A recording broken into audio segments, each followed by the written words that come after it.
we have been nurturing new companies and startups, and we have a goal to nurture 10,000 startups, and currently we have around 4,500 startups. And when I look at Geo, it's perhaps the largest startup this country has. And, of course, it's a very, very big and very expensive startup for startups to able to afford. But when you look at these entrepreneurs and young people who are starting new organizations, what would you advise them to do? What is your advice for the new entrepreneurs on the block? Well, my advice to more than advice, I'll share what I have learned. I think advice to an entrepreneur is not appropriate, so I can only share, like, the first piece was really taught to me by my father in terms of saying that, so he says, and he first gave me when I had just come back from Stanford Business School, so I said, what is going to be my job? Please describe my, what do I do now? Roles and responsibilities. In terms of roles and responsibility, absolutely. So he says, Acha, am I giving you if you're a job, then you're a manager, right? If you're an entrepreneur, you'll figure out what you want to do. So I'm not going to tell you anything, figure out what you want to do. Right?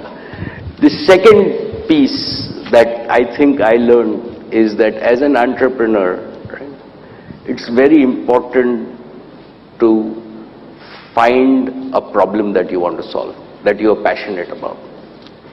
Right? There is no, and this is the same thing that, in fact, Professor Sharma at UDCG, I was blessed to have him, he'd always say that I am not going to give you a list of problems and then you can go and work on anything. You find a problem. And then I will grade you on the quality of the problem that you find, and then I'll grade you on the quality of solution that you actually do. So the same rules apply for an entrepreneur, that it's not solving problems, it's first finding problems. Once you find the problem, right, then you solve it. The third thing that I have learned is that, and we've now institutionalized it at Reliance, is that you have to create societal value.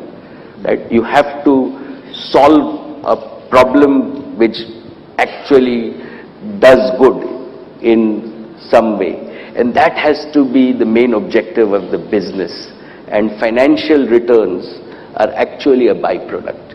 If you focus only on financial returns, right, chances are that you would not really become great and solve your own passion.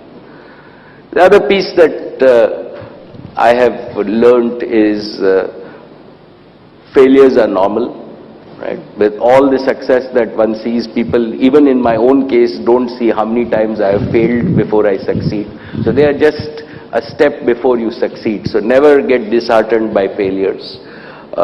Learn from them, but never give up. Two non-negotiables for me are, one is treat your investors' money, and this was early on ingrained into us at Reliance, is that we had taken money from small investors, that treat your investors' money even more carefully than your own money. And second is, you cannot do anything without the right team, and it is very important to align the team passionately to your own mission.